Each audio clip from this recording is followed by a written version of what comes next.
Sa atong unang pagbasa gihulagway unsa ka lapad ug unsa ka abunda ang grasya sa Ginoo, dili matugkad nya.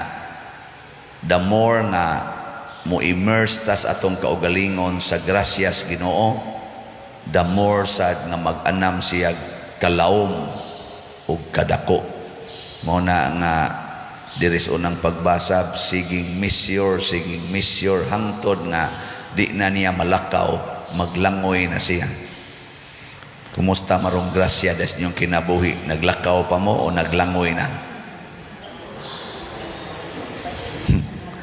Naroy uban kasigig mahays Ginoo kay wa na jud kunoy grasya, paita, pulos na lang gyud problema, pulos na lang dimalas. Wa man gud kamosunod sa Ginoo. Tanawa unsa may gibuhat sa anghel ni Ezekiel, gipasunod siya, misyur ngadto. Kun siya, sige, lakaw ngadto. Di man ta mo lakaw, inigon lakaw ngadto. Di koy. Di anar ka diha. Anar ka kotob anang taga Kiting ra. Labi na gyud mo atras pagita, inigon padayon nga to lakaw, mo atras pagyod, nasamot, wa na jud kay grasya. Kasabot mo ana? Wa man din mo kasabot. Kana bang magsigitag supak-supak sa Ginoo ba? Kana bang di nato sundon ang iyang kabubuton, mag-annam og kauga ang atong kinabuhi? Kay ang sugo sa Ginoo maunay makapahimo natong sana makasud tangadto sa iyang grasya. Muna diri sa atong tubag sa Salmo ningon, ang makagagahom nga Dios ania uban kanato. Ang Dios ni Jacob mao ang atong dalangpanan. Kuyog siya nato, pero di siya mamugos nga mukuyog taniya. Nailingi ay mong tupad nga kinsa maroy kuyog nimo.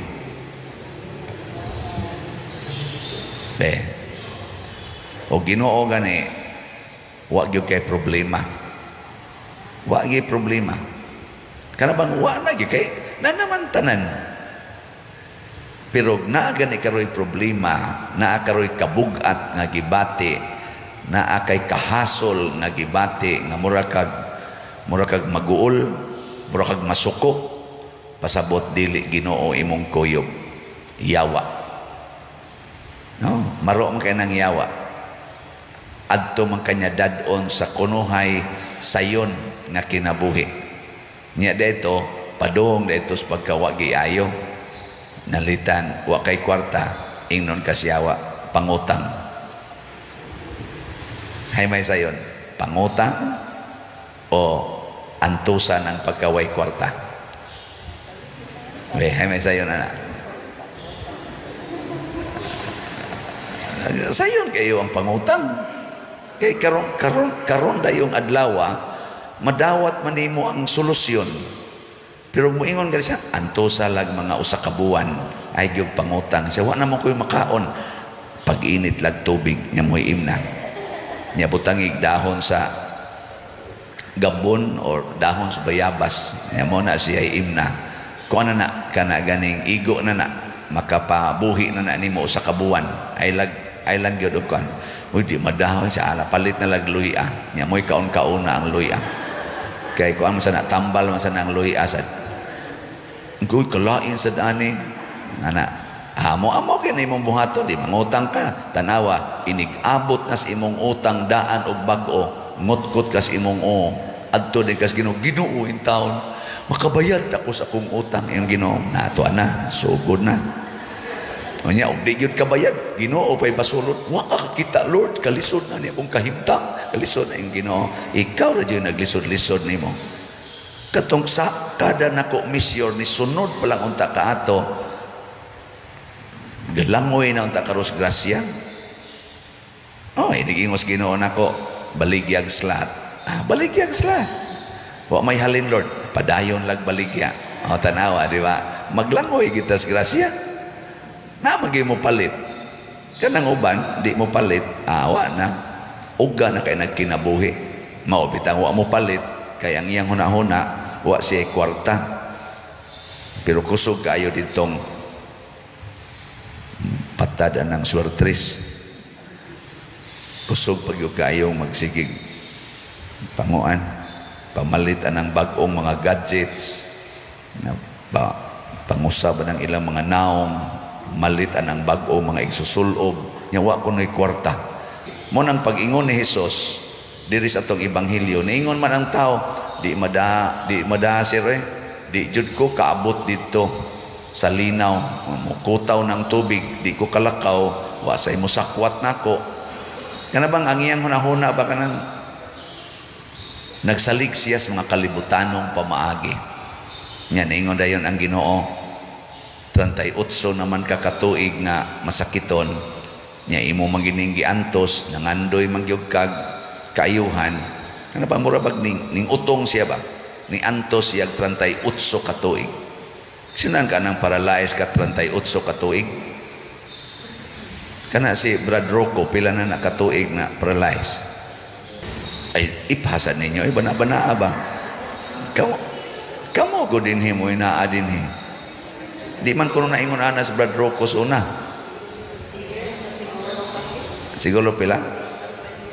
Mga 20 years. Nya nakita na to sa Brad Rocco diha, okay ra gid niya. Basta na alay kulapo, daog ng kinabuhi. Kamo kuno'y lingkod diha tibok adlaw, nya higda pa ng siminto, usahay tabunan lag sako kay tungod anang iyang mahigda o nya muuwan, gilangaw na ito sa Brad Rocco. Kafe katulo na kuno siya palit og lungon parang Brad Rocco, pero antos lang Brad Rocco diha. Ana, o tanawa karon, abot yung panahon na naibalay sa Brad Rocco, napay CR, napay sana katre, pay tubig, hastang hapsaya nagnaong Brad Rocco, kada adlaw na mligo. O na diri way ligo. Hangyo paghayhayan, butanganan sa plato, butanganan sa napay altar, napay electric pan, ngayo pag radyo FM AM. Di mo agwantas Brad Rocco diri nas Loyoy, muli mo lingkod lang siya diri kadiyot. Pag human, balik siya dito. Nganuan, anak yung kaanang porting inita, di ay electric pan, ligid-ligid pa ka. Niya mga butrang mga pagkaon, anak. Gusto kag tambal, ay tambal. Gusto kag chicks, na ay chicks. Awa de, nagyapi. Kanabang antosa ba? Kanang antosa ba? Makakita jud ka og grasya. Mao tanda din di man ta magdali o masata ma-stress, maligya tag slat ana hinay moabot yung panahon nga mahurot ra kini siya.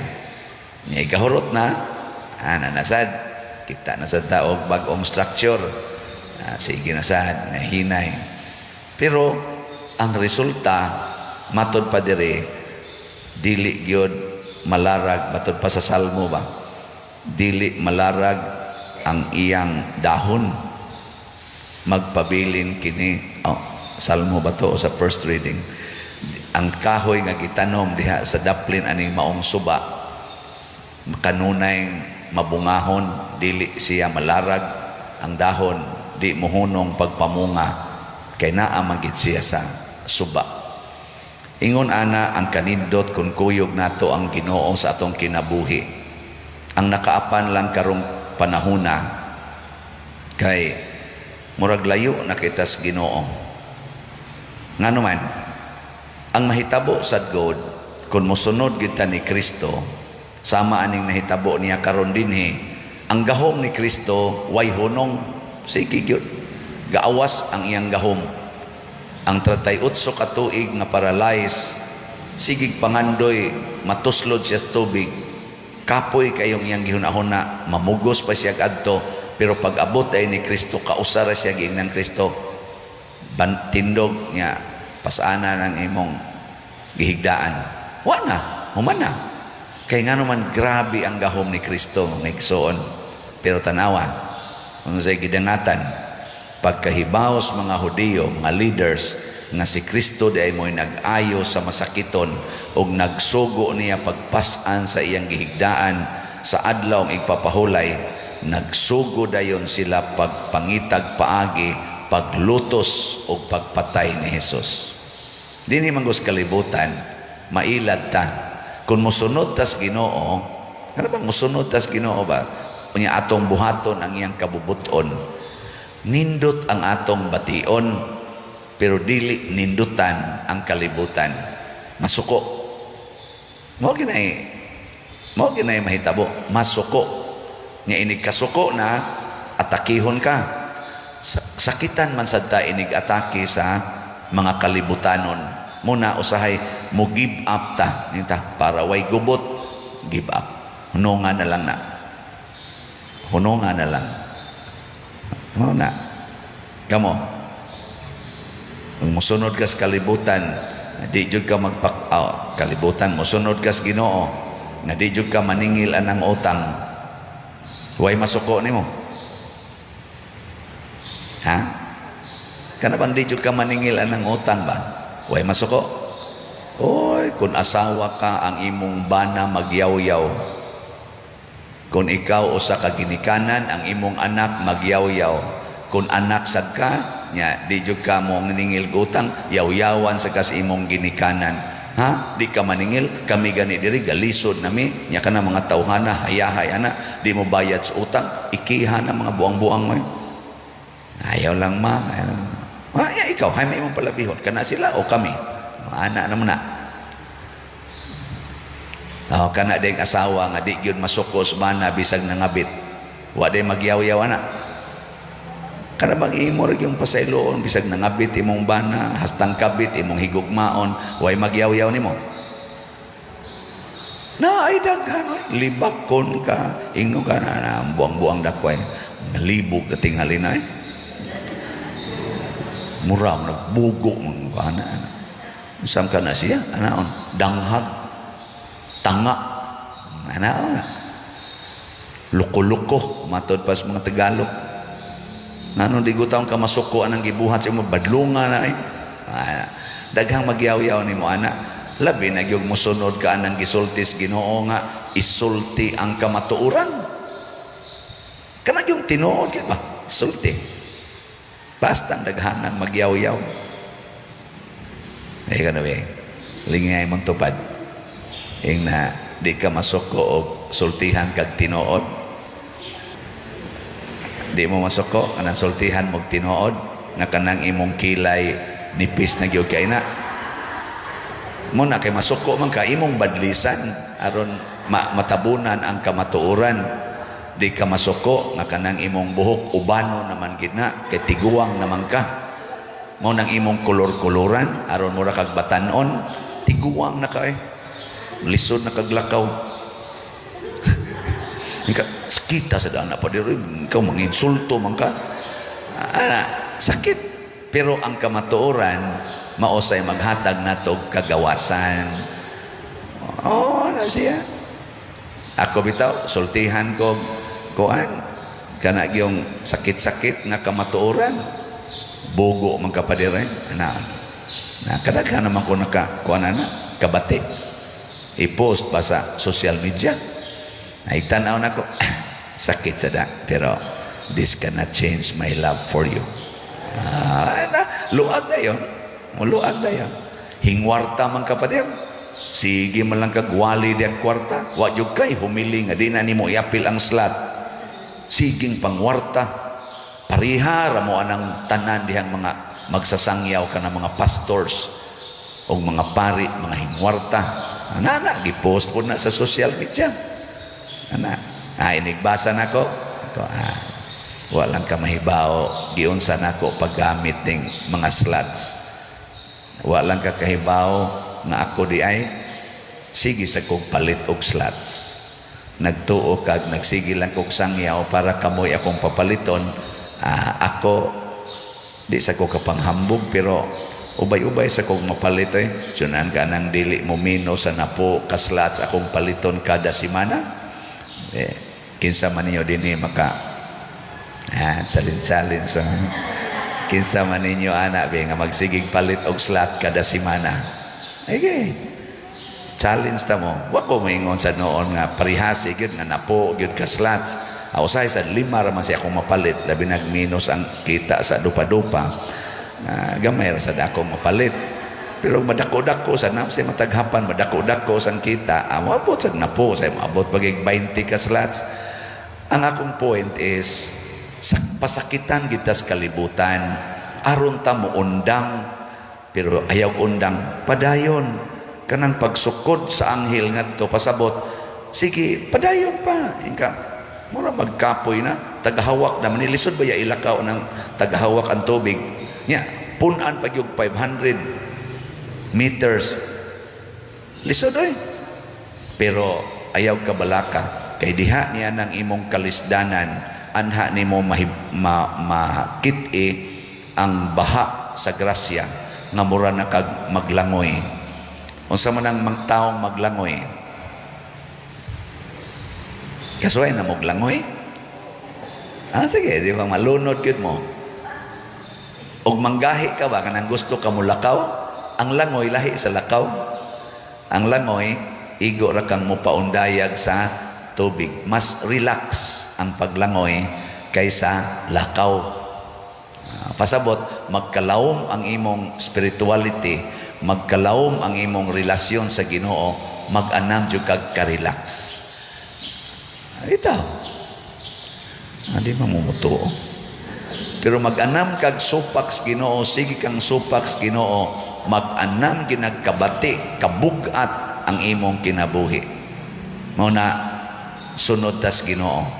Kamong mga nakabati diha, labi na mong mga online parishioners, daghan ra ba ninyo nag-stress na, apil na sa ning nanambong ron.